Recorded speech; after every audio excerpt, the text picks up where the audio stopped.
So I have a background in, so a bachelor's in biochemistry, and then my master's in chemical science, which was basically another biochemistry degree. So a lot of basic science background, I guess, like tissues work, animal work, things like that. Mostly on lipidemia and stuff in the past. I almost did a PhD, which is like a funny story I tell people. I was kind of like maybe a week into it, and then I'm here. So, yeah. Thank you. Did you do your undergrad and master's here or something? Yes, I did my undergrad here, and then when I finished, COVID started, and I did not want to like leave the province, so I just kind of went back to school. And well, I mean, I knew I was talking about the PI before classes shut down, and then I ended up like, working in his lab, and then yeah, a lot of Did you take this class in the past? I have not. A lot of my classes, even during grad school, was controlled by what my PI wanted, but then I never ended up using anything I learned in my defense anyways, so I wasn't sure on how useful those classes were. I mean, I would love to talk about what I did, but then I go on a tangent, so I'm trying to control myself right now. Yeah, so I did a lot of cardiovascular like work when I was doing my grad studies, like classes on cardiovascular stuff, but then what I ended up doing was mostly like lipids and then the liver and things like that. And then I think some kidney stuff when I was thinking of doing a PhD, but then it just didn't really go where I wanted. Wait, who was your PI? Am I? So for my master's, I worked mostly under Dr. Dawei Zhang, and then I worked a little bit with Dr. Richard Leonard. I don't know if you heard of them. Department of Biochemistry? Well, they were adjuncts before, but then now they're with Department of Pediatrics. Okay.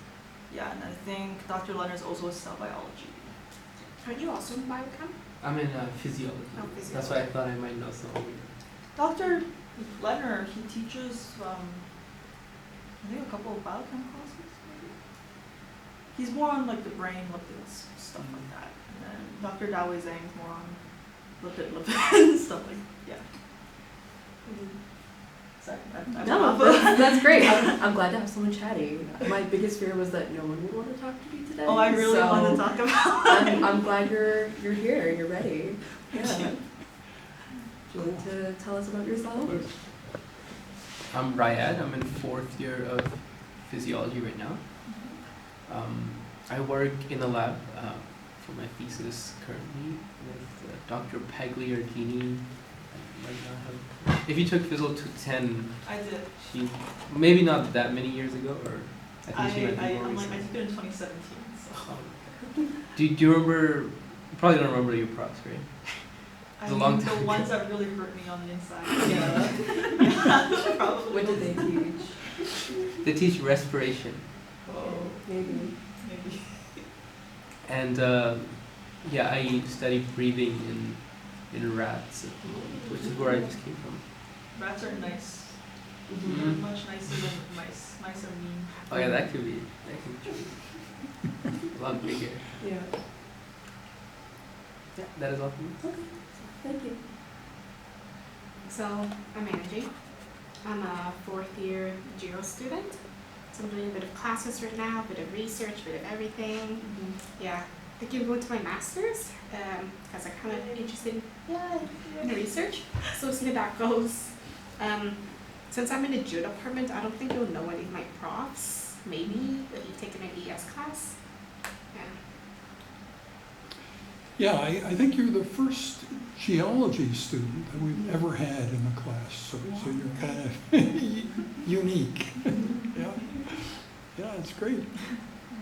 I'm Hava. I did my undergrad in bio and minored in economics, and then I did my master's in plant ecology here also at U of A, so I doubt anyone would know the profs I worked with maybe.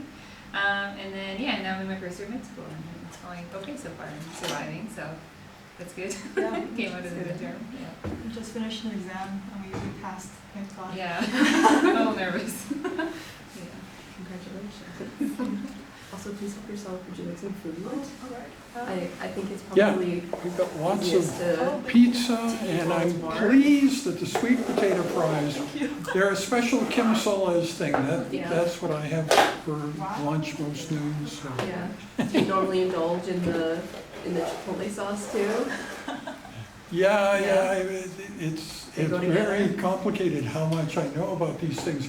Periodically, the hospital runs out of the sauce. Yeah. And Safeway also has it, but the kind Safeway has, if you ever touch it with your finger, it starts to go bad. So whereas this stuff is so robust and like nothing ever happens. So the hospital has much better sauce, but they don't always have it. Mm-hmm. Yeah. So anyway, that's much more than you ever wanted to know. Sweet potato fries and University Hospital. Okay, then maybe I'll get started on my little spiel. If you'd like me to clarify on anything or you have thoughts, interrupt me. I'm happy to field stuff as we go. You all introduce yourselves. Oh wait, first I'd like to acknowledge that we're meeting on Treaty 6 territory, the traditional lands of First Nations and Métis people. We're very fortunate to have this opportunity to meet together, and we should just carry that with us. Remember to carry that humility with us and honor those diverse traditions in our discussion today. So you all introduce yourselves. I say I'm a microbiologist. I don't really play in the lab so much anymore. I did my bachelor's degree in biology with a minor in women and gender studies. So that's kind of the perspective I'm coming at you with today. And I just finished my master's degree in laboratory medicine and pathology. I work with stool samples for sugar toxin producing E. coli. So it's great stuff. I know a lot about science. But I'm also interested in critical theory, feminist philosophy of science. I've done an adaptive leadership course, and I've also participated in some international humanitarian projects. So this is me in Madagascar. I found a chameleon in the wild, and I lost my mind. So my interest for the future is talking about human flourishing. So we can define that as a state of being and living within an optimal range of human functioning. Those are very vague terms, and I think that that is the fun that we get to have with it, that, you know, folks at Harvard have tried to kind of define what human flourishing might mean. There's all of these different aspects. I'm not going to read them out to you, but I hope that you can see that there's both quantitative and qualitative parameters here, right? We can agree that ideally someone's blood pressure should be within a certain range, and that's going to give them the best opportunity at having health. But there's also all of these qualitative factors, like your relationships, your health, your mental health, and your happiness. They're all very subjective and all very personal. Normally, so I've condensed this whole lecture from what I normally do. Normally, I make everyone watch a video by Alan Watts that makes them very upset because it really challenges this notion of what it means to do good for other people. And he uses the phrase, the rampage to improve the world. And he says that kind of tongue-in-cheek, and he says that often the ways that we want to help people don't actually align with what helps them. It's our own ego and our own ideas of what should be helpful that we're putting onto them. And we're not actually matching what they need or what would actually improve their quality of life.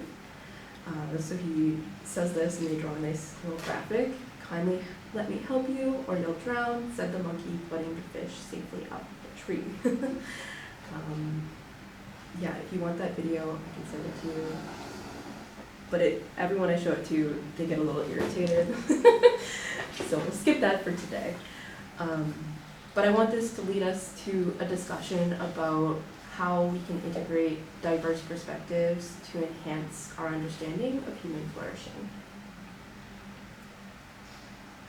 So I'm coming from this like women's studies, feminist background. I'm just going to introduce some terms to you and kind of explain how I think they might relate to this concept of broadening our understanding of human flourishing. The first term that if you go to like any women's studies class, they'll tell you about, standpoint epistemology. So the term epistemology refers to how we know what we know. It's basically understanding how we make knowledge and how we form our understandings of the world. So when we think about standpoint epistemology, we're really thinking about how experiential knowledge can lead to unique insights. So this theoretical perspective argues that a lot of knowledge can actually stem from someone's social position. So someone who might have certain disadvantages, they argue might actually see the structure of society a lot more clearly than someone who has a lot of like political power, you know, like male, stale, and pale. They might have this idea that's not actually in touch with reality. So there's this ancient parable about the blind man and the elephant, where if you imagine all these people can't actually see the elephant, they're just touching it and experiencing different parts of it. And really together they're understanding this wholer picture of what this elephant actually looks like.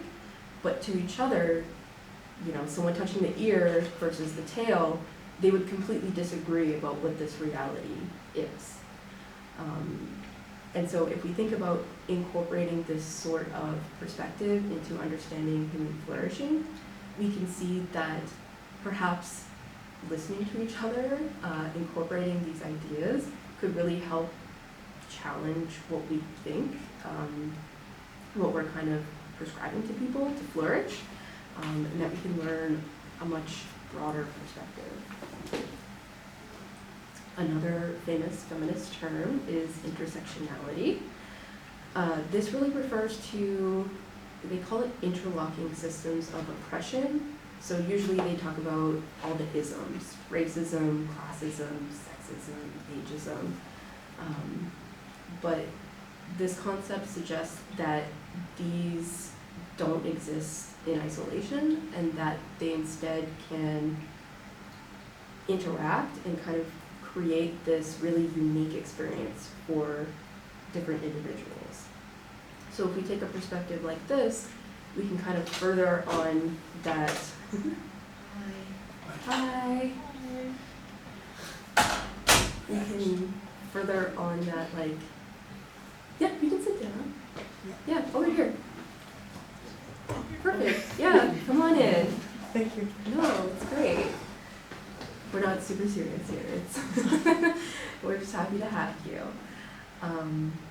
So we're talking about human flourishing today, and I'm going over some concepts that I think would be really important in expanding our understanding of what it might mean for humans to flourish, and we can maybe have a discussion about incorporating these things, and how learning from diverse people can help really broaden our understandings. So if we pay attention to these interlocking systems of oppression, if we take people's firsthand experiences seriously, we can get these new perspectives and really look at the structure of our society and also challenge some of these biases that we have in how we conceptualize flourishing and happiness. And I think often in like my women's studies classes, we often talk about like within the North American context, you know, people who are lower in the social structure, maybe less income or marginalized because of their race. We often think about it in this kind of bubble, but there's also a lot that can be done looking at other cultures. There's this type of research called culture in health research that I find really compelling. I'll show you, there's this book, I love it. I haven't read all of it, but they really give great examples of how what you would think from like a qualitative scientific perspective would help improve some sort of health outcome. It doesn't actually work. Like, they gave the example of like building a well in an African town, and how they just put a well there and they said, okay, now you have water. But they failed to acknowledge that it was often women who were tasked with going to get water, and that's how things kind of operated there. And because they had so many other responsibilities already in their village, in their communities, that they just wouldn't go get the water because it was already, they were already so overburdened. Among other very interesting studies they've talked about. But we can, when we're thinking about this like global human flourishing, we can't just pick up what might work here and paste it in Africa or Asia or any of these contexts. It really requires both an understanding of that qualitative and quantitative data and collaborating with local people in addressing these contextual factors. And as I kind of said, there's mutual learning opportunities here. I love this quote that a true revolution of values will see that the Western arrogance of feeling that it has has everything to teach others and nothing to learn from them is not just.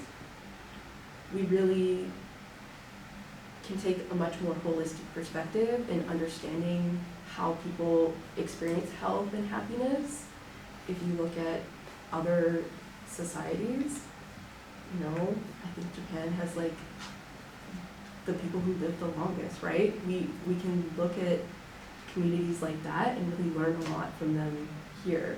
And it might not be possible, again, to copy and paste in the other direction, but this interchange of ideas and really valuing those ideas and those inputs can be a powerful thing.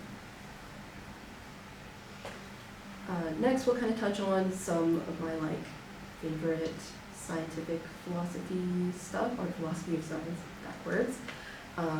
So how can scientific practice be improved to ensure this diverse definition of human flourishing is actually promoted? So of course, as I've kind of alluded, we need to be aware of studies that have these weird assumptions.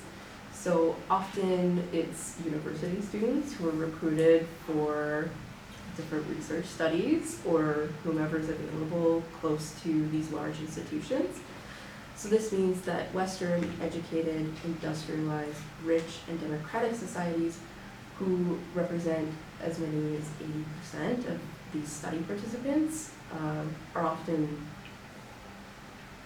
skewing how the results might look because they only actually represent 12% of the world's population. So they're not only unrepresentative of people as a species, they're on many measures outliers.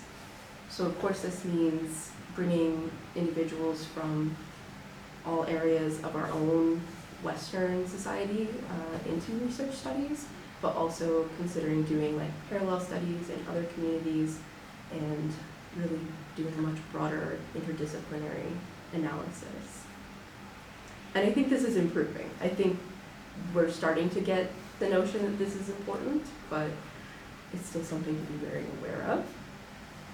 I think that intellectual humility is so important. I always feel like a bad scientist when I talk about pessimistic induction, and I'm not. But I think that a good scientist will always have in their back pocket that what we believe now could potentially at least not be the whole picture. It might not be completely wrong, but if you think about how ideas have evolved over time and how things that were believed wholeheartedly, maybe even 100 years ago, have been totally disproven, I think that it should give us some humility and really encourage us to not only seek for our theories to be disproven so that they can be approved upon, but yeah, challenge each other and see those things as productive, not as like attacks. Mm-hmm. And because you said we're casual here, we're not taking Yeah, this of course. I want to share a Neil deGrasse Tyson quote Oh yeah. about this that I found really mind-blowing. Mm-hmm. He said, to be an expert in something, you have to know enough about the subject to think that you're right, but not enough to know that you're wrong. Mm-hmm. I got goosebumps when I heard that. Yes. I think of the Dunning-Kruger curve, if you're familiar with that, where I forget what the axes are exactly, but it's something about like the knowledge you think you have and then the confidence in it or something like that, somewhere in those directions, and how like people who know less are like super confident in it. But once you reach a point where you're expanding your mind, you start to really realize how much we don't know. And for some people that's scary. I think that it's exciting. I think that it can be, yeah, it just shows how much work there is that we can still do, and how the way that we're living doesn't have to be like the end. Well, actually, it's gonna be like really nerdy. No, hit me with it. It just reminds me of like this story one of my biochem profs was telling me, how the person that actually discovered on how the mitochondria work was like shamed in his field for Yeah. over a decade, because like that was not the central dogma, and everyone told him that like he's wrong, like you're not gonna get funding, but like he persisted, and then in the end he proved everyone else wrong. Mm-hmm. So sometimes like the common knowledge, like what we think is the central dogma to everything, maybe is not actually the most accurate one, and can actually be proven wrong in the future. So it's something to like always keep in mind. Yes. I think that one of Dr. Solez's passions is including young people in conversations, and I think that doing things like that and having like interdisciplinary collaboration can really help challenge that dogma.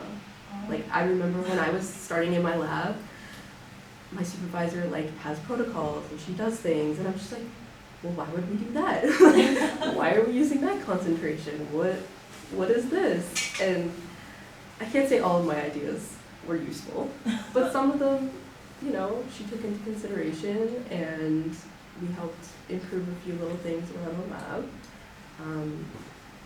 So yeah, there's always room for challenge, and that stuckness and that dogma is actually what science should be working against. It just doesn't, and it doesn't for a lot of reasons. We can talk for hours about why it gets stuck in these ruts, you know, different publication pressures, funding, pressures from your colleagues, but yeah, I think we're talking philosophically here. We're idealists today. Even looking back in history, you see a lot of the time, like let's take Galileo, right? So he knew that all the planets revolve around Earth. But at the time, everyone was like, no, Galileo, you're crazy. And then put him under house arrest. But then it turns out he was right. But They're gonna everyone was burn just, him too. yeah, Like, yeah. they didn't even look into it. They just dismissed him, Mm-hmm. right? Even though he was right. And taking a more modern day example, I think a couple of years ago, a bunch of chemists were trying to isolate this one isotope, and they just couldn't do it. But then these physicists managed to do it a few months later, even though they weren't in the field, which stresses the importance of a multidisciplinary approach, that you shouldn't really dismiss anyone else's ideas, even though they may not have the same background as you. For sure. And I think with Galileo, like, I don't know the full story, but from what I can remember, there were like political pressures for him, like, to keep quiet, right? Like there was pressure, I think, from the church in maintaining this idea that we're at the center of the universe. And I think that really shows how powerful ideology can be. If you're high up in a hierarchy, you just like silence them underneath, and even if you're wrong. Yeah. But it's very difficult to actually work against those things because that is how things work to an extent. But that's why we should challenge it, for sure. Another favorite of like feminist philosophers of science is self-reflexivity, which is like a super fun word, but it really means taking account of oneself with regards to the knowledge that is being produced. So we need to be very mindful of how, like, our assumptions and our goals in working with knowledge.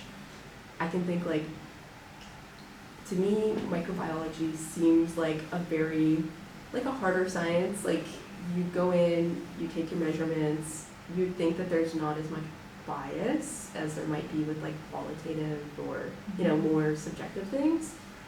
But I can feel myself, like, if I wanted the plate, if I thought that my results should look a certain way, maybe the plate would be less full for that research or that experimental group, but maybe it would look a bit like there were more cells if I was doing the other experimental group, even if it looked the same. And obviously I wanted to get results, but really being critical of ourselves and honest with ourselves, very difficult. I think that's how so many troubling things come out. But the contrast all the way up on yeah. the filter to get rid of background. Yeah, exactly. There's a lot of ways to bias even objective science.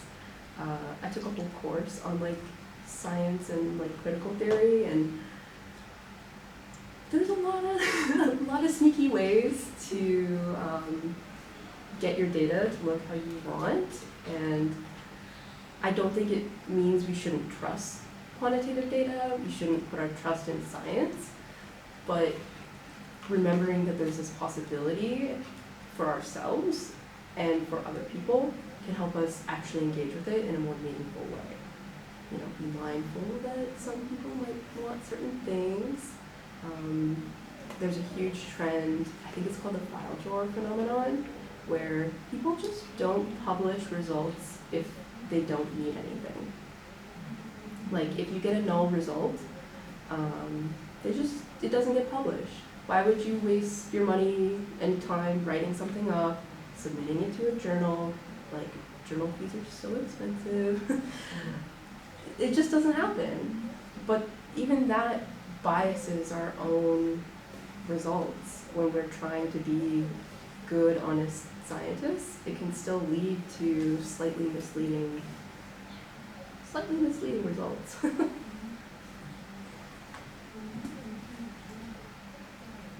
Is that what's coming from there? Or is it?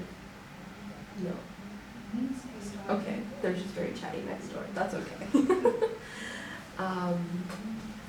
And I know in this course we talk a lot about artificial intelligence, so very like, I'm not a computer science person, so don't quote me on these things, but you know, a lot of quantitative data, just like math and statistics, and I don't know how computers work, but you know, putting numbers in, getting numbers out, like very augmented and out of touch with the human experience.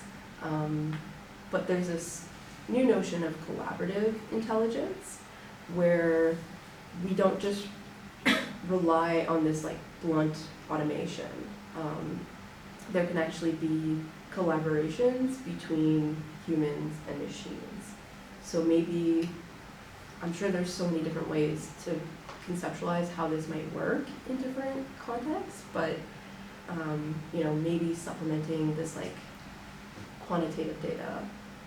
Like I said, like we can generally agree that having a certain blood pressure or certain numerical readings are good things.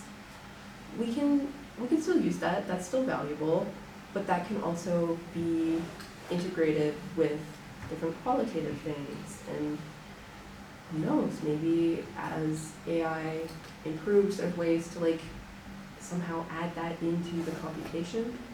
I'm not a computer science person, but some way to actually figure out how to complement these things rather than just boiling things down to ones and zeros. That's my spiel. I have these topics that are related to what I've said, and I have other topics that are more broad. But first, I'd like to hear if you have any thoughts about any of those things. Anything come up for you in the discussion? Are these new concepts? The culture and health research is something that's like very much, it's like a lot more focused now nowadays, especially since that if we sometimes look at past reports, you tend to realize that a lot of the results they find that like, oh, there's differences in different ethnicities are not really because there are differences. Like sometimes there are actually differences, but sometimes it's more like the way they ran the study. Like it could have been, they didn't count the factors like maybe there's the difference in social economic status, right? Discrimination played a huge part. Access to health, things like that, that really like skewed the results a lot, and but then that was taken as science. And in the future, when people start using these results, like maybe applied in healthcare, it really actually harms this group of people. Yeah. Because people are like, oh, it's science, then it has to be right. It's objective, right? When the objectivity was kind of like at fault to begin with. So I think there's a lot on different vaccines, maybe like health itself, but there's so much, I don't even know which one to bring up. Yeah. I have another thought on the culture and health research. It seems like a lot of times people, like, you always hear about these missionaries going to Africa, they're building schools and wells, and it sounds great and all, but are they actually helping the community? That they consult with the members of the community what would actually benefit the community? Or they just come in and start building a school without anyone's input? So I think a lot of the times a better approach would be for them to maybe hold a meeting or a few councils with the community and get feedback on what would work best for them and the best way to go about it, instead of just throwing money at the problem or building random schools. I think that's, I forgot where, but it was something to do with like farming, like agriculture, how differences in environment will really change like how you should actually farm, like what kind of foods you should farm. So like, maybe they do mean well, I'm sure they mean well, but sometimes they'll apply like the farming techniques or from like a Western point of view onto, let's say, the environment people may experience in like a drier climate, and then it's just doesn't work out. Like the food's not growing, or the food that like they're giving, there's not what the people are actually used to. So then they kind of like, after a while, they just fall back on like receiving donations again, instead of actually teaching the knowledge that would really suit the people that you're actually trying to help. Not thinking like, oh, I'm helping, but is it actually helping, kind of thing. So Yeah, I totally agree. I think that also ties into the idea of people coming in and like trying to apply their knowledge and whatever and give their skills for free. And we talked a lot about this in my economics classes, about how it then takes away from like the economy of the local area, because you're not hiring local contractors, not hiring local people and supplies. And then you essentially bring in all this stuff for free, nobody does any work, and then you leave and nobody's equipped to deal with it either. So then it falls into ruin and disrepair, and then you don't get other aid because you've been given this aid even though you didn't want it and you didn't need it. So it like perpetuates this cycle. I think that was like a problem in Haiti. For the farming, they were donating like rice, but then that destroyed the economy because the farmers couldn't sell anything, and then the entire agriculture industry just fell apart. Yeah. Which is insane. Yes. And many of the schools they built, like Andy just said, are empty. Like there's no one to teach there. Yeah. No teachers. So it's just a abandoned little shelter standing out there. So it kind of makes you question, like, was this action just a reflection of our own egos? Like, it's just something to, like, stroke your own ego, like, oh, I did something good today, so I should feel good at the end of the day. When in reality, like, did it actually help the other person? I mean, definitely, because they would go out and check if they like cared a little bit more, right? Like, are these schools actually working? What are the advances, and do I need to do more? But they're like, it's done. Next thing. So like I guess keeping up to date or always like assessing, you know, like you do an action, that's good, but always make sure that what you're doing is actually helping. And if not, like make changes. Maybe it's like find out where the issue is, like am I not understanding their culture, am I not understanding their way of life? And then like and then I guess. Can you think of some challenges that, because it, Like I would think funding. like I think there's a lot of funding challenges in doing all of that work. I think time and building trust is also really difficult. Like you can have this great idea, you know how to purify water, you want to take it to these communities, but how do you access their experiential knowledge? You can't just like walk in and declare that I'm helping you now. I don't see that that would be well received, and I don't see how that would necessarily get their collaboration right away. So it's very difficult to really get that input in a meaningful way. Yeah, engaging with them and like, yeah, not just going in, this is the rampage to improve the world.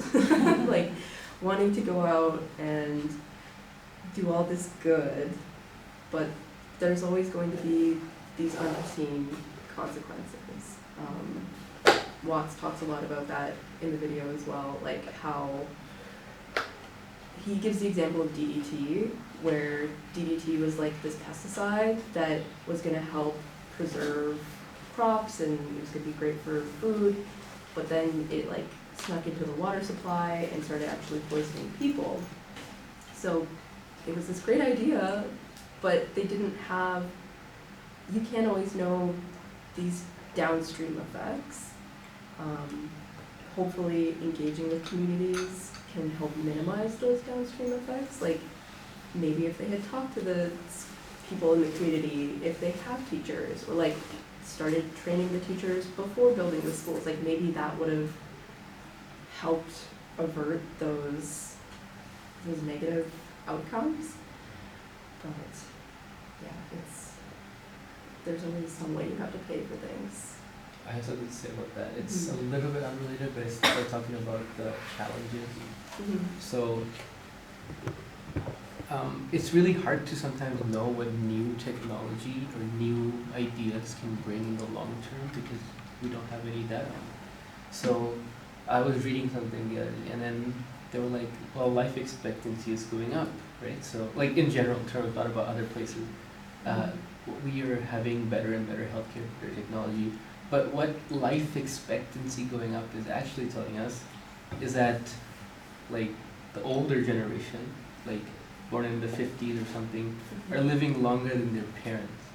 It's not telling us anything about us, about anything after that, because we're still not at that age. We might So live less. yeah, we might live less. No way to know. So like all this technology with phones and new surgeries coming out, new experimental techniques in medicine, like are those really helping our lifespan? Because there's no way to tell until we are like old enough to die. That was related to one of the questions that I have about like using these, I say life extension technologies, but it includes like medicine or all these different interventions. Like we don't know if they're working. We don't know if they do work, what challenges are gonna arise then. Like Canada already has an aging population that we're not able to take care of. We don't have nursing staff, we don't have healthcare aides, we don't have beds for people to go to. What happens if we are extending life? Let's say we are. Then what? What are we prepared to actually deal with those consequences?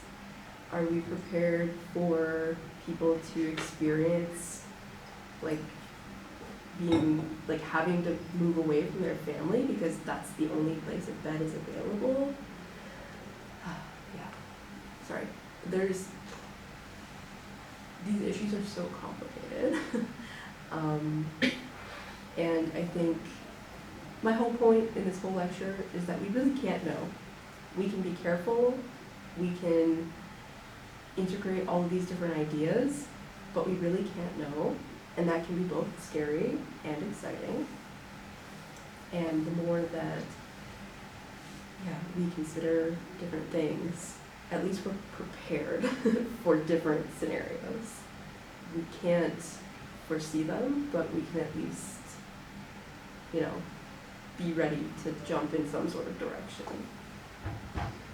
I'd say it's pretty scary, Mm-hmm. aging population and expanding population. Are we gonna be able to buy houses, guys? We also have a shrinking youth population. Yeah. Oh, do we? Yeah, I think the birth rate's like not, I know it's like a thing right now in like East Asia, Right. where there's a decline in the birth rate. So the way like my cousin was putting it, like for every 10 people, there's 8 elderly people and 2 young people working to maintain the elderly people. So by the time like maybe in a couple of decades, there's gonna be some drop in the population around the world because of like current like modern pressures. Just like people aren't marrying, right? They're not having kids. Yeah. Because they can't even like buy a house. They can't even afford to survive. So like how can they expect that to put that on children, right? So in the long term, it might go in a cyclical. Yeah, so kind like of I way. think Canada's also kind of experiencing that. Like there's a stagnation in like growth Right. in like birth rate, I think. And then so like in a couple of years' time, it's also a shrinking population issue, and we're not going to have enough younger people to actually help the aging population. Mm-hmm. Yeah, it's possible that depending on how we use technology, that could be overcome, right? If we're able to automate certain types of jobs, then we could potentially get by with less of a workforce. If all like factory work can be automated and you just need like a couple people to kind of supervise it, but we don't know what like impact that might have on mental health if you now suddenly have to have like, we obviously like academia, we like getting education, but I don't think it's for everyone. It doesn't have to be for everyone. But if we get into this age where there's so few people, every person has to have some sort of like meaningful job because technology is going to do like the menial ones. What kind of, is that a good kind of pressure? Is that, is that really allowing people the freedom to live their lives and be who they would be in any context? Maybe not. You always hear the jokes that AI is going to replace all of us. Yeah. So one day there's going to be no point on having this profession because a machine can do it better. And I guess that you're on that part, like, is it actually going to help us be who we want to be? Or is it going to put us out of a job and then we can't even get enough money to be who we want to be in the first place? So. Yeah. In regards with the dropping population thing, I know there's actually been quite a couple studies done, and they show that there's a direct correlation between a country's economic prosperity and women's freedoms with birth rates. So as the women's rights and freedoms go up and countries' GDP goes up, birth rates decline. So I guess that could be a sign of a good thing, as in countries becoming more prosperous, women are getting more freedom, and declining birth rates just a consequence of that. So maybe it's a sign of a good thing, So it could be just like the aging population problem right now could just be like a time period where things are a little bit rough, but after a while it'll get better. It'll get better because this trend is seen worldwide, in Canada, a bit in the USA, Europe, especially countries like Japan and South Korea. So it's seen worldwide with developing countries. And right now, even though the population worldwide is increasing, if you look at the increase, it's mostly centered around more poverty-stricken countries and where women don't have as much freedom. That's where most of the population growth is coming from. But then they projected that in about maybe 50, 100 years, once those countries have the same prosperity and freedoms that we do, their population should also stable out. That's true. Yeah. I'm sure there's going to be like it's difficult to have such, what is the word I'm looking for? Like imbalances across the globe. Like for some countries to have this huge population and then our society to have this like declining population. Are we gonna start, like is relying on immigration going to become more important? Probably, but does that also include treating immigrants better? I don't know, like, will it become a whole, like a larger issue of treating immigrants as like cheap, affordable labor, and they get to come live here and play with our VR headsets, but like, what is that actually improving their quality of life? It'll be an interesting evolution, I think, but it's not really one that it's just kind of happening. Like what can we do to prevent it or get in the way? It's such a big issue that we kind of just have to be prepared for all these different possibilities. For space exploration. Yeah, we can talk about that if you'd like. It's pretty interesting because like recently I feel like there's been a boom in movies. Mm-hmm. We're all going to distant planets and then finding that it's habitable. Mm-hmm. And then we can get off the Earth and it's like super polluted. Like I've seen so many TVs and dramas about it that it's like, wow, I mean like that would be nice if we could all go though. Right? But like thinking about like we're spending so much money on this, and if we actually, like let's say we do find a planet, maybe like a couple of 100 years outside of our solar system, and then there's technology that we can go. How much money are we gonna spend to like set it up? And how do we select like who goes and who doesn't go, right? Yeah. So it's like, and I feel like in the end, it's still gonna be a whole systemic issue. Definitely. So we should, like, in my mind, like right now, since we don't have the technology to actually go into space, and we're still on this, like at this point where the damage we do to our environment is still very reversible, like why don't we spend more money on that, right? Because realistically speaking, like to what we know of space, Earth is still the best place to be on. Yeah. Like I mean, it's cool to maybe live on Mars one day, but I'd rather go on there like as a week-long cruise than like the rest of my life. So that's how I feel about space exploration. I think I generally share that sentiment. Like, deal with these problems first before we start looking around elsewhere. Can anyone think of like a pro? You don't have to believe it yourself, but like, what would Mr. Musk say? Why would he, if he was sitting here right now, how would he convince us that this is actually Well, I think that you're thinking, you think you're thinking far ahead, but I think, for instance, if you just review in your mind what you've been talking about, the word money comes up like every 2 minutes. If you think about Star Trek, in the world of Star Trek, people were no longer using money except for the Ferengi.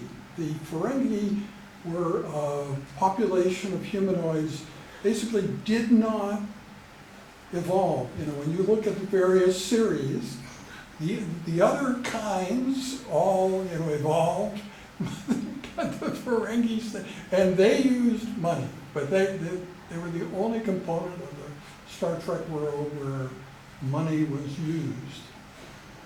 So that's one thing.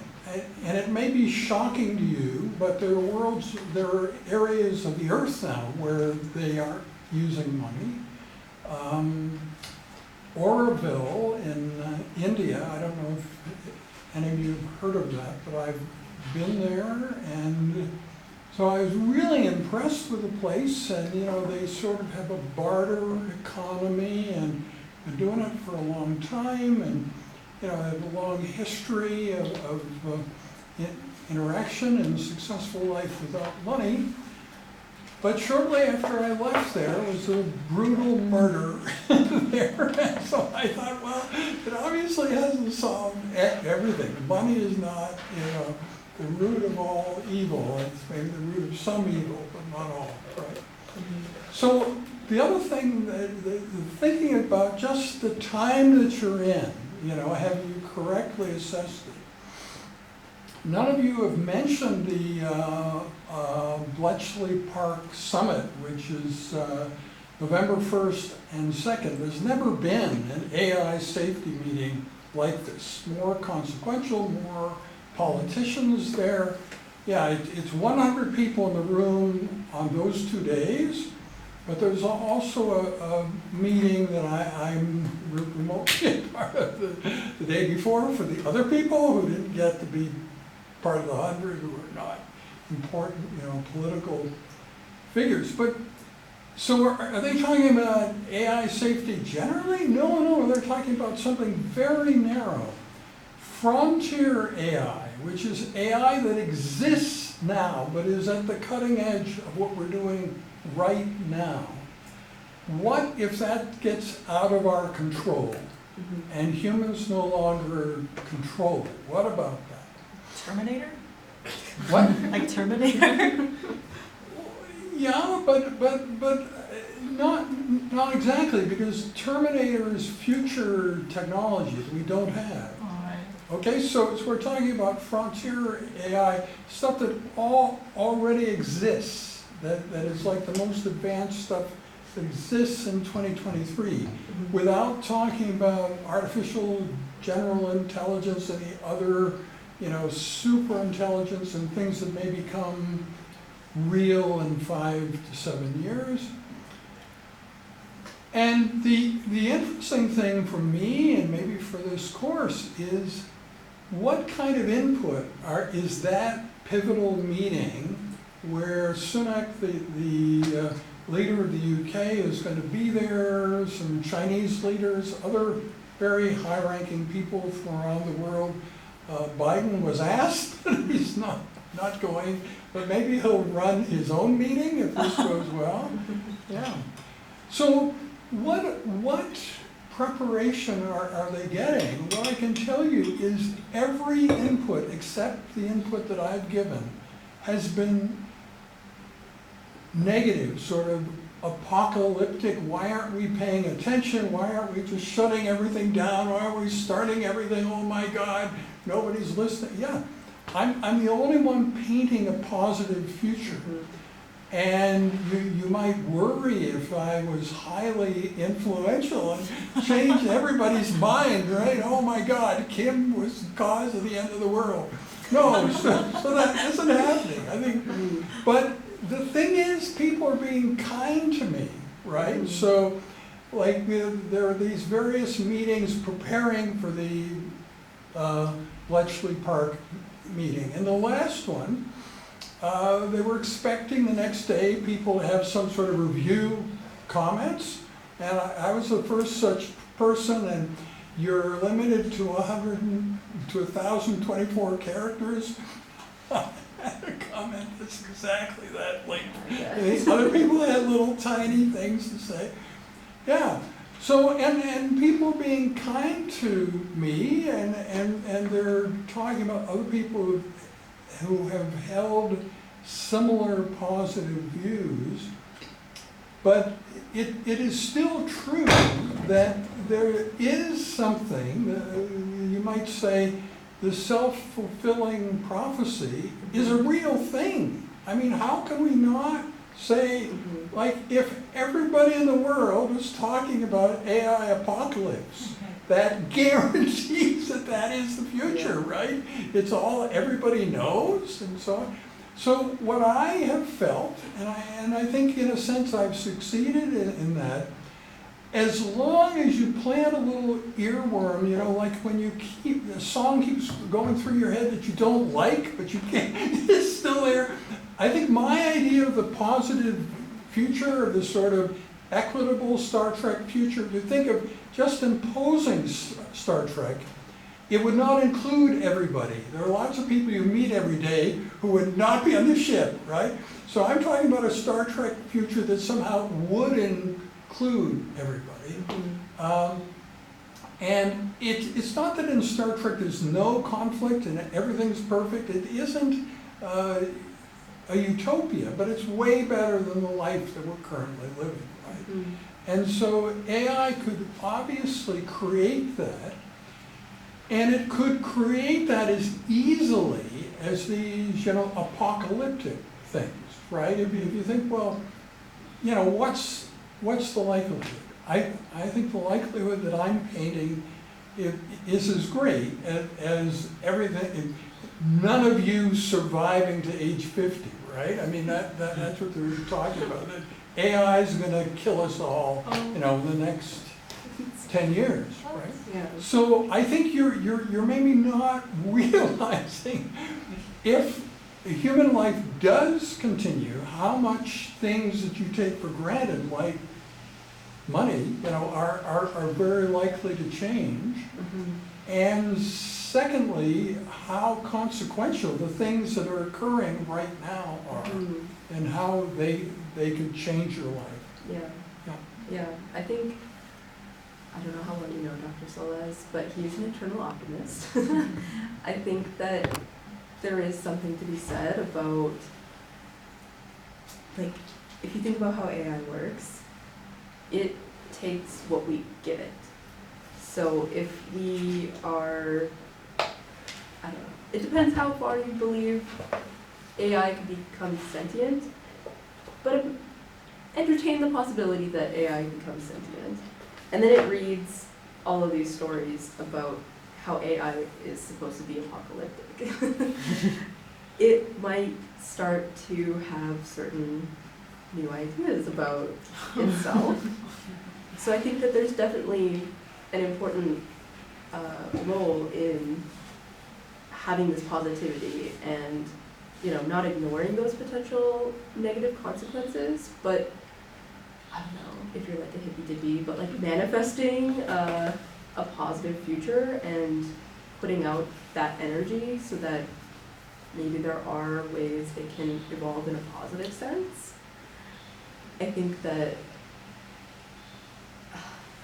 AI unfortunately does reflect what we give it. Like if you think about how maybe AI has some racial biases because often it's white faces that are used to like train like photo recognition software, for example, and then it has difficulty recognizing like faces of racialized folks.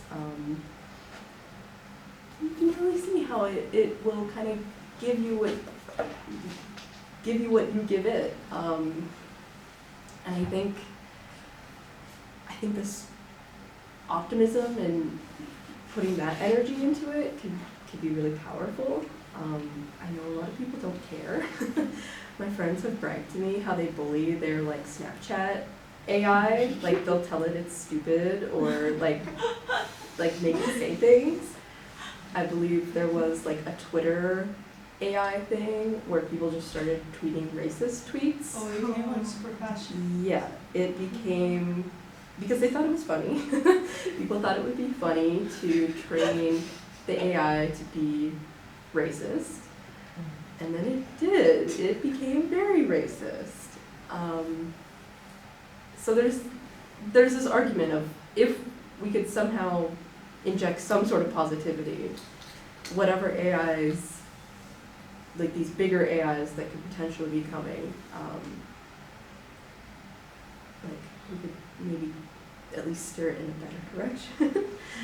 Yeah, I mean, as long as the positive possibility is there in people's subconscious, it doesn't even have to be conscious. I mean, maybe like 99% of the meeting will be this negative stuff. But as long as the 1% of the meeting where people say, well, there could be utopia, you know, that happen, or it could be like on Star Trek or something. Yeah. So why is that good, that idea, even if it's very much in the minority, is there? Because what people will eventually find is as AI gets smarter and smarter than we are, having humans in charge doesn't make sense. I mean, humans are not good at being in charge of things right now, but these are things we sort of understand, right? So I record the news every single morning. I've been doing that since July 1st, 2022. You know, it doesn't take long, like CBC Radio 2 News is like 4.5 minutes. But you can analyze how human cooperation is going and whether there really are capable leaders of the world. Now, is there somebody who say, we want to put you in charge of the whole world? Is it a deal? Is there somebody you'd say that to? No, right? You can't come up with a name today. Even if I give you a month, you would be able to come up with a name. Say, I trust this person to run the world. No. But on the other hand, when you look at your own interaction with ChatGPT, if you're working on something serious, ChatGPT has good ideas for you, right? And I mean, the ones that don't work, you can kind of tell that they're not going to work. Mm-hmm. And it's extending you as a human being, right? It has a net IQ of 155, and GPT-4, GPT-5 will be higher than 160, so higher than Einstein or like any human who's ever existed. This is something that we can benefit from. And so you're probably thinking, well, you have to start a specific AI project and everything. I don't think so. I think this is generalizable, right? Mm-hmm. So suppose you're doing a specific project on something in medicine, very, very specific. But the rest of your life also impacts on that. And the AI influences and the rest of your life eventually are going to spill over into this very, very specific project that you're doing. And maybe the bright idea that you come is going to come from something, an AI input that you got about something entirely different that you find you can apply to this very, very specific thing that you're doing. Mm-hmm. So there doesn't have to be an AI project in the thing that you're doing for the thing that you're doing to benefit from AI. And that's the case in 2023, be even more the case in 2024 and 2025. Yeah. I want to hear from you guys. Do you trust AI? Like, I've never, yeah? I don't want to use it. What stops you from using it? I actually didn't, I was like living under a rock. Yeah. Yeah. I see. I think that's a valid thing though. Yeah, like, it is. We need people like you. Uncontaminated. Yeah. Uncontaminated human sample. Yeah. I actually didn't know what ChatGPT was until like a couple months ago. That's actually. okay. I think it's like because for COVID and then it was just a timing and it's like I was doing a master's, I really just kept to myself. Yeah. Didn't really go online that much. It was just like literally living under a rock until like a couple months ago.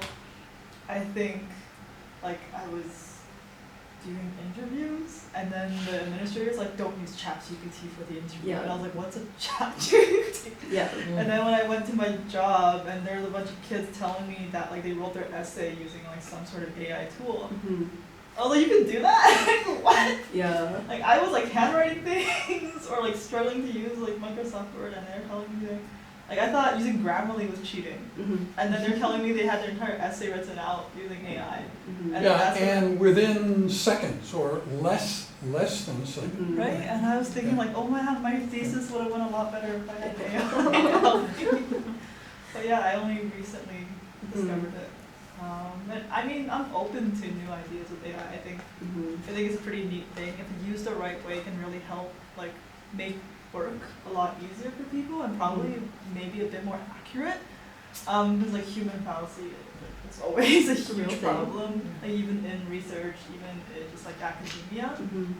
But we definitely should also like control the use of AI. I think like I'm really big into art. Like I really love art, and I like for replacing artists with AI art.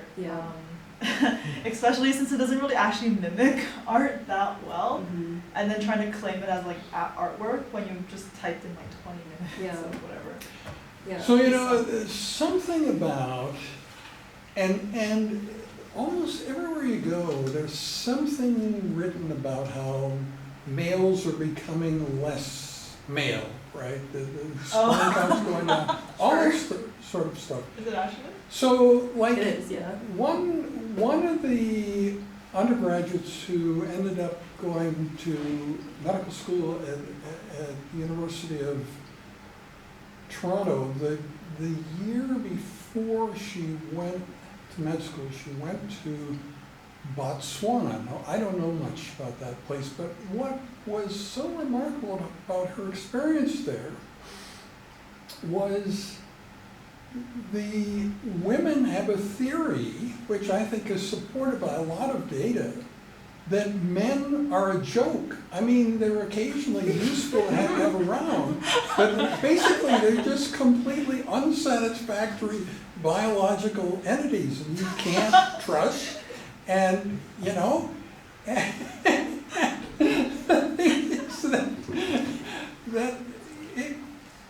if you think about it, like, it wouldn't work to have women in charge of everything, but if they were, things would work a lot more smoothly, there'd be less territorial conflict. I mean, you can imagine that if, like, instantly you can make that happen, where suddenly women are in charge of everything. Have you seen the Barbie movie? Oh, the matriarchy. Have you seen the Barbie movie, Kim? No. You should watch the Barbie movie. I think they paint a pretty good picture at why maybe either extreme is not ideal. Yeah, no, I'm sure it's not. Yeah. But like this intelligent person comparable to you, who's now a medical student at the U of T, was really impressed with I mean, there weren't any naysayers. The women sit around the table talking about the fact that men are a joke. There weren't any, no, that's not true. No, it was just, they were going on and on about this fact, and I just think, so, like, when you can look at my own history in that area. So when Geraldine Ferraro was a candidate for president, I was more in favor of her candidacy. She was like one of the first women to be running for U.S. president. I was more positive about that than most of the women that I knew. And that was also interesting to me. Why? And so back in like 2008 and 2009, I had a kind of short-lived career as a blog writer, and I wrote this blog about how women are much better leaders for the future because men are good at faking knowledge when you don't have it, and in the future we won't ever be in that situation. We'll always have the knowledge, maybe it needs to be sorted or something, but we don't need to fake having knowledge anymore. We'll always have it, and women are much more naturally collaborative and so on.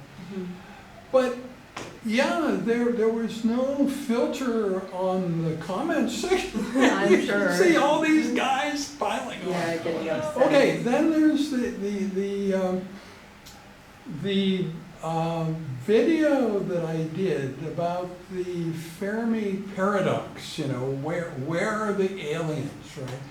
That, in a long-term sense, is my most successful video ever. But what's really interesting is when you look at the thumbs up, and so originally, there were 19 thumbs down and 11 thumbs up on this, and I'm sure it was all men, because what I'm saying is the reason for the Fermi paradox is the exploratory teams of two macho and, testosterone infused, and that's why they all fight with each other and they don't do anything useful.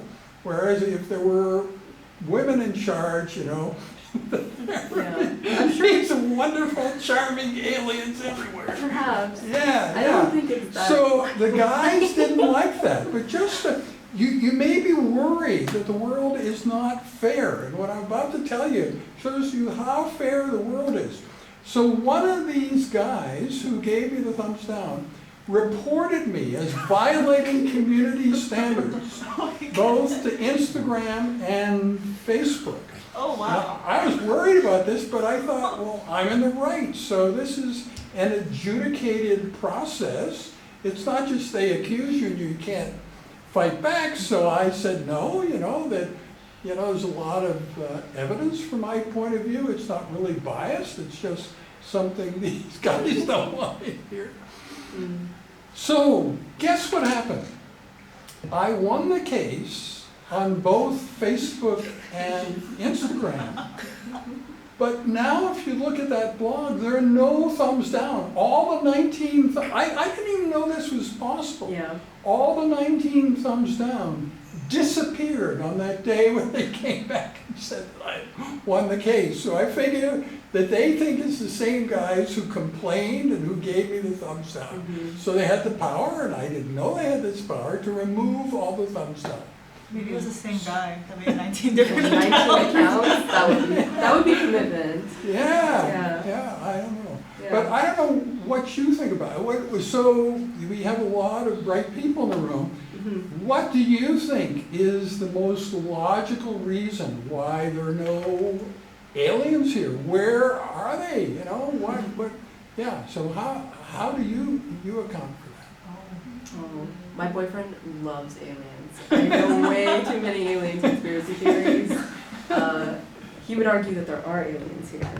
We just don't know about them. Oh, sleeper agents? Yeah, Oh. yeah, yeah. Yeah. You guys can, do you have, Do you have have your thoughts? boyfriend's theory? Yeah, I went to watch a 2-hour documentary on Joshua Tree National Park Yeah. in the U.S. oh And yeah. there's science, and it was very pseudoscience-y, but it was at 2 a.m. on the History Channel, so it really does not believe its validity. But it was talking about factors that there's signs, especially in the 60s, so that there might have been correspondence with aliens, and then how that there might be present now. And even if they aren't, there has been correspondence in the past. And I was like, I believe that there are aliens that exist. I don't know if they're here now, but the documentary did a good job of convincing, but I don't know how valid the science was in it. But it was interesting to think about for sure. Yeah. I haven't really thought about aliens. Yeah. I only seen it in TV shows. I think I'm agnostic when it comes to aliens. I don't wholeheartedly and he doesn't either. We're not they must exist, they're here, they're there. I think even as a scientist, I want to believe that there could be this possibility. Maybe they're here, maybe they've influenced our society along the way. He loves that Ancient Aliens show Oh my god. where they I'm sure you've seen the meme of the guy who's and his hair is up and he's aliens. He loves that show. And I've watched it a few times with him. And it's a bit ridiculous. But I think that's that pessimistic induction that maybe we need to be open-minded about it. We really don't have all these answers, and it's a fun possibility at the very least. I like it for the meme of it, I'll be honest. That's my own bias. But I don't know. Do you think it would be consequential if there were aliens? We knew about their existence, we know. Yeah, do you, because I kind of come from a perspective of they could be here, it could matter, but they could be here and it could not matter. If I was to put myself in the shoes of an alien, I would, maybe I'm being influenced by TV show Doctor Who, or Mhm. things like that. But I always thought like, oh, maybe they like are watching us, but we're too primitive Yeah. for them, right? Like we're some sort of, like if I was like a researcher and an alien, I would be like observing Earth as an experiment, like as a case Mhm. study of some sort. I Mhm. want to see what like, the primitive population would be like, so that's what I would think. But like if I knew aliens existed, Mhm. I don't even know if I want to talk to them, to be honest. Yeah. This is like, that brings like a whole other issue. Like our global politics are already messy enough. I don't know if bringing like another planet in would really help us out. So, you know, the things that we call aliens today are sort of interesting. Like we call squid and octopuses aliens because their you know, behavior, their capabilities so different from ours. And in a way, they're so smart in a certain way that for this course, I at one time was planning to get some, you know, because they're like an interesting example. I realized this could have been the point when Kim Sole's career just absolutely nosedived, because they can do clever things like go from tank to tank, eat the other fish, and then go back to the first tank that they started from, and, you know, pick on one human and always squirt them in the eye when they can buy it. They're very So, intelligent. I mean, they could have ruined my life, so it's so good that I didn't do this. But if you think now about your concept of how different aliens could be, so like squid and octopus still have, you know, DNA, right? Mhm. It isn't that it's a completely different system. And they are very different from us. You know, if you cut off a tentacle, it still has sort of low-level sentience. Mhm. It can still sort of do feeding motions and so on, even if it's one tentacle. But think of like, the logic is that aliens would not be DNA based, right? And why should they even look anything like us? You know, why should any parameter be like us? So maybe they are so different that we can't even see them, right? Mhm. That they are already here, and they don't have much interest in us because our behavior and theirs almost doesn't overlap. Mhm. You know, whatever they're doing doesn't have much to do with the sorry sort of activities that normal humans carry out. You know, it's just not interesting to them. It's like Yeah. when I watch mice, they fight in the cage, and I just stand there and laugh. But Yeah. at the end of the day, I forget about it. And maybe they see us as little mice, like just Mhm. infighting, and like, oh, it's so stupid why they're fighting over something like as dumb as like, Yeah. I That's don't a even know what they're fighting over. That's a big theory amongst the alien conspiracy folk, that like, that we're just like a science project and they're just observing us. There's so many different theories that maybe they built the pyramids and they like made these big consequential leaps in our history and helped us invent our technology so that they could either like observe what would happen or extract resources from us. I don't know how we would tell if they're benevolent or not. Like, they might not even have any sort of agenda or, you know. From a human point of view, what's interesting is Elon Musk's feeling that it's almost a certainty that we live in a simulated world with some superintelligence running it, but therefore the most likely outcomes are the most entertaining. You know, the things the person running the game would find the most entertaining. So if you're trying to think of what future events are most likely, the more entertaining it is, the more likely it is to happen. Mm-hmm. Yeah. I think. So you have to maintain a sense of humor. Yeah, I was gonna say, I know think what's going to happen, right? I think you and I can buy into that because we have a sense of humor Yeah. and that we just like Right. seeing what happens next. But Yeah. it's a pretty bold claim. Yeah. It's a bold claim. Same with the aliens. Like, there's faith and then there's evidence. And aliens, I think it's still leaning more towards the faith column. There's all these like theories that the government knows and they're hiding things for like political reasons. That's possible. So what exactly would you define as an alien? Like, Mhm. because I believe in extraterrestrial life. When I say that, everyone looks at me like I'm crazy. Like, oh, you believe in aliens, right? So like, how I see it is that I'm certain there's microbial life elsewhere. Maybe not like aliens and have them with like 5, 6 limbs, like green heads, but microbes, right? Would that still be an alien? I think it would be. I think, It's just not of this earth. yeah, I think something that is not of this earth but is alive could maybe fit the category. But even how we define what life is very earth-centric, if you will. Like, we think about carbon-based life forms, it has to respond to the environment and grow. And if you take in bio, you know, there's like 7 things it has to fit.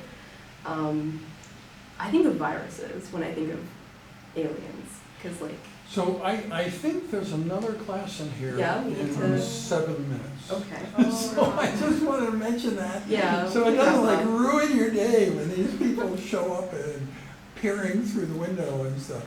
We can wrap up. I was just saying viruses seem the closest thing to me that could be like an alien. Because they're not really living Right. for a long time. Like, I can see how people in the past might have thought they were like alien or foreign, because you can't see them with the naked eye. Right. That's my closest analog to what an alien on Earth could be, but Yeah. I don't think they came from. Well, you know, necessarily. when you think of a deterministic world or like living in a simulated world, just think about the following startling fact. I ended up getting like 4 meals, multi-componented. There ended up to be 5 people. I mean, what's the chances of that? Right? It's as if some external force was making me pick exactly the right amount of food, right? Because we honestly had no idea. I mean, it was possible no one was coming today, right? I mean, we've had in the last few teaching sessions, some of them, there were no students there, and very often there was 1, right? So we have like 5 or 6 times the number of people. So there's no way to predict, and yet I got the food exactly right. So, and you actually liked the sweet potato fries and the chipotle mayonnaise, you know, I mean, my God, yeah. So you would say the statistical likelihood of getting that right is practically 0, right? Maybe aliens are influencing. I know it. They knew we were gonna, they wanted us to be impressed. I was gonna ask with what their the like power. practical consequence of aliens existing might be, but there you go, pizza. That's how we're Yeah. flourishing today. Okay, cool. Thank you very much. We appreciate it very much. Thank you for Yeah. coming. Yeah, and you